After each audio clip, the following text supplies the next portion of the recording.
말씀을 본 것처럼 이 5명의 딸들이 모세와 제사장 앞에 찾아오게 됩니다. 그리고 이야기를 하죠.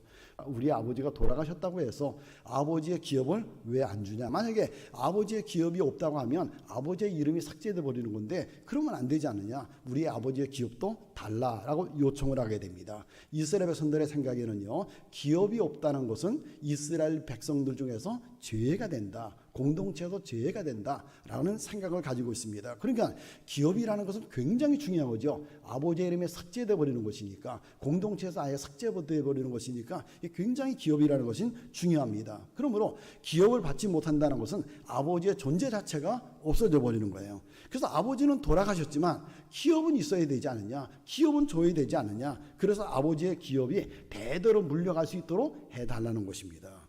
모세가 이야기를 들으니까 말은 맞는 것 같은데 이스라엘 백성들 중에는 20세 이상 된 가장만 기업을 받을 수가 있으니까, 그것도 남자만 기업을 받을 수가 있으니까 이거 어떡하지? 말은 맞는 것 같은데 그렇게 할 수가 없는데 해서 모세도 말은 맞지만 그런 적이 없으니까, 그런 상황이 지금까지 없었으니까 하나님 앞에 여쭤보게 됩니다. 그랬더니 하나님께서 말씀해 주시기를 그 딸들의 말이 맞다는 거예요. 슬로보앗의 딸들의 말이 맞다. 그러니까 아들이 없지만 딸들에게 기업을 주라는 거예요. 그 아버지의 기업을 주라. 이렇게 말씀하십니다. 그래서 자신의 기업을 보존해야 된다는 거죠. 이제 슬로보앗의 딸들의 기업을 받게 되었습니다. 딸들이 기업을 받게 돼요. 근데 문제가 또 생겼습니다. 거기 어떤 문제가 있는가 하면은 슬로보앗의 딸들에 속한 기업은요, 므낫세 지파잖아요. 그죠? 므낫세 지파의 기업입니다. 근데 므낫세 지파의 지휘관들이 가만히 생각을 해보니까 슬로보앗의 딸들에게 그 기업이 가지만 나중에 문제가 생길 수 있다는 거예요. 그래서 이 문제를 가지고 모세와 제사장과 지휘관들을 찾아와서 또 이야기를 합니다. 어떤 문제가 생기는가 하면요, 3절을 보세요. 3절 말씀해 보니까 그들이 만일 이스라엘 자손의 다른 지파들의 남자들의 아내가 되면, 그랬어요. 이 여인들이 기업을 가지고 있다가 다른 지파로 가지게 되면 그들의 기업은 우리 조상의 기업에서 떨어져 나가고 그들이 속할 지파의 기업에 첨가되게 되리니 그러면 우리가 제비 뽑은 기업에서 떨어져 나갈 것이다. 맞는 말이죠. 슬로보앗의 딸들이 기업을 받았습니다. 아버지의 기업을 받게 되죠. 땅을 분배받았습니다. 그런데 이 딸들이 어떻게 해요? 시집을 가는 거예요. 그럼 이 기업을 가지고 시집을 가게 되면 시집간 그 지파의 땅이 되어버리지 않느냐는 거예요. 그럼 므낫세 지파, 우리 지파의 땅은 없어져 버리고, 그죠? 그만큼 줄어들게 되고 그것이 다른 지파에게로 넘어가는 것이 아니냐는 거예요. 그러니까 므낫세 지파에게 하나님이 주신 땅인데 이게 줄어들게 된다는 것입니다. 그렇게 되지 않도록 해결해 달라는 것입니다. 그래서 6절 말씀해 보니까 해결 방법을 모세가 이야기하는데 슬로보앗의 딸들에게 대한 여호와의 명령이 이러하니라. 이르시되 슬로보앗의 딸들은 마음대로 시집가려니와 오직 그 조상 지파의 종족에게로만 시집가라는 거예요. 어떻게 하라고요? 다른 지파는 시집가지 말고 다른 지파로는 가지 말고 오직 그 지파, 므낫세 지파의 남자에게만 시집을 가라는 것입니다.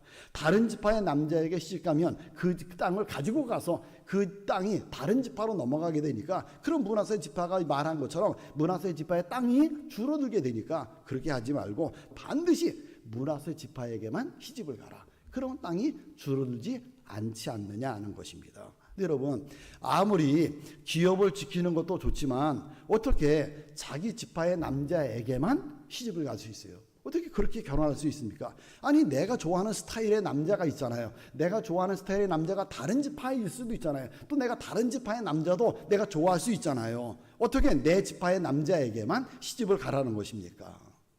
그건 왜 그렇게 하라는 거예요? 기업을 지키기 위해서.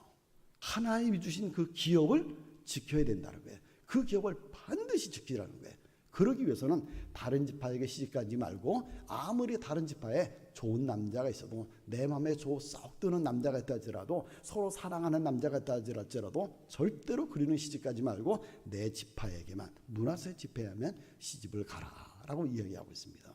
기업을 지키라는 거예요. 그래서 슬로보앗의 딸들은 어떻게 해요? 10절 말씀해 보니까 슬로보앗의 딸들이 여호와께서 모세에게 명령하신 대로 그대로 행했다 그랬습니다. 하나님의 말씀을 들었습니다. 그리고 그 딸들은요, 기업을 소중하게 여겼습니다. 육체의 욕망을 버립니다. 그리고 11절에 보니까요, 슬로보앗의 딸 말라와 디르사와 호글라와 밀가와 노아가 다 그들의 숙부의 아들들의 아내가 됐다 그랬습니다. 다 사촌에게로, 그죠? 사촌에게로 시집을 갔습니다. 하나님의 말씀대로 순종을 해서 기업을 지키게 됩니다.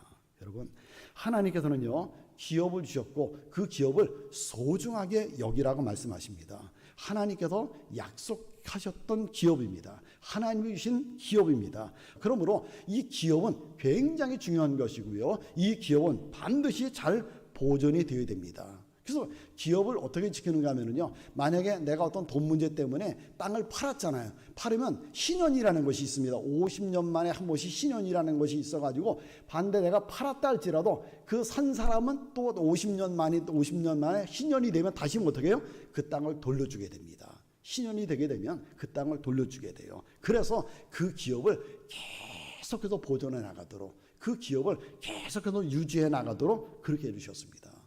그리고 만약에 기업이 없다고 하면 아까 말씀드린 것처럼 이스라엘의 공동체에서 어떻게 되는 거예요? 죄가 된다 그랬습니다. 그러므로 기업을 지킨다는 것은 굉장히 소중한 것입니다.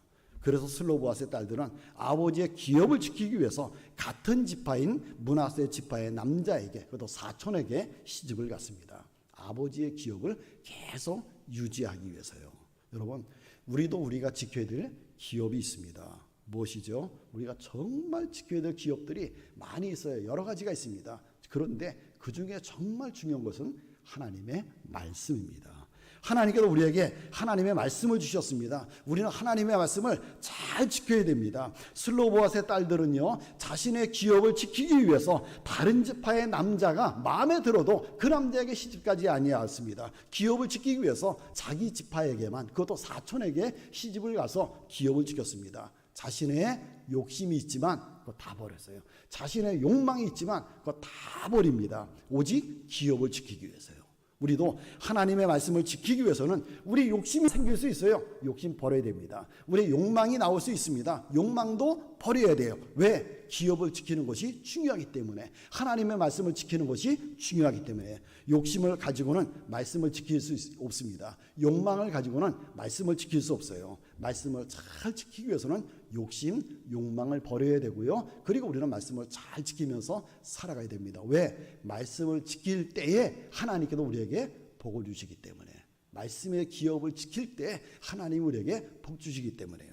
출애굽기 20장 6절 말씀에 보니까 이런 말씀이 있어요. 나를 사랑하고 나의 계명을 지키는 자에게는 천대까지 은혜를 베풀어 주신다. 이렇게 말씀하셨어요. 하나님의 말씀을 잘 지키면 천대까지 복을 주신다. 신명기 4장 40절 말씀해 보니까요, 오늘 내가 네게 명령하는 여호와의 규례와 명령을 지키라. 너와 네 자손이 복을 받아 네 하나님 여호와께서 네게 주시는 땅에서 오래 살리라 라고 말씀하고 있습니다. 신명기 29장 9절 말씀해 보니까요, 그런즉 너희는 이 언약의 말씀을 지켜 행하라. 그리하면 너희가 하는 모든 일이 형통하리라. 이렇게 말씀하셨습니다. 그래요. 하나님의 말씀을 지키는 자 하나님께서 은혜 베풀어 주십니다. 하나님의 말씀을 잘 지키는 자 하나님이 복을 주십니다. 그리고요, 어디까지? 내게만 복을 주시는 것이 아니라 나의 자손들, 후손들에게까지도 하나님이 복을 주신다는 거예요. 내가 하나님의 말씀을 잘 지키면 하나님은 내 자식들에게 복을 주신다. 이렇게 말씀하셨습니다. 다윗이 하나님의 말씀을 정말 잘 지키죠, 그렇죠? 다윗은 늘 하나님 앞에 물어가면서 어떤 일이 있으면 전쟁에 나가는 것도, 하나님, 내가 이 전쟁에 가야 됩니까? 가지 말아야 됩니까? 전쟁에 하러 가야 됩니까? 가지 말아야 됩니까? 하나님 앞에 늘 물어보면서 살아가고요, 하나님의 말씀대로 살아가는 다윗이었습니다. 하나님의 마음에 딱 맞는 그러한 삶을 살아갔어요. 근데 다윗의 뒤를 이어서 다윗의 아들 솔로몬이 이스라엘의 왕이 되게 됩니다. 그런데 솔로몬은요, 어떻게 해요? 악한 왕이에요. 말씀을 지키지 않습니다. 욕심 따라 살아갑니다. 이방 여인들과 결혼해서 이방 여인들이 얼마나 많이 아내가 되는지 모릅니다. 그런데 이방 여인들이 우상을 가지고 들어오잖아요. 자기네 나라에 섬기던 우상 가지고 들어옵니다. 그러니까 우상을 섬기게 되니까 나중에는 솔로몬도 우상을 섬기게 되고요, 백성들에게도 우상 섬기게 하고요.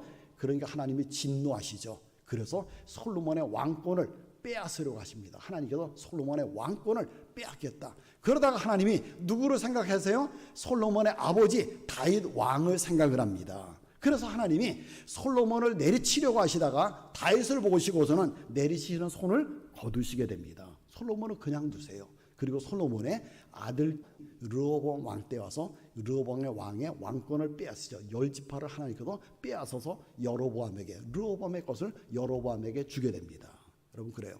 우리가 하나님의 말씀을 잘 지키면서 살면 나도 복을 받지만 우리의 자녀들이 복을 받습니다. 하나님의 말씀을 잘 지키면 하는 모든 일들이 잘 됩니다. 하나님께서 형통의 복을 주십니다. 여러분, 그러므로 하나님의 말씀을 잘 지키면서 살아가시는 여러분들이 되시기를 바랍니다. 우리가 하나님께 무엇을 해드리는 것도 좋아요. 무엇을 해드리는 것도 중요하지만 하나님의 말씀을 지키면서 살아가는 것, 하나님의 말씀을 따라서 살아가는 것 하나님이 가장 기뻐하시고요. 이렇게 살아가는 사람에게 하나님은 은혜와 복을 주십니다.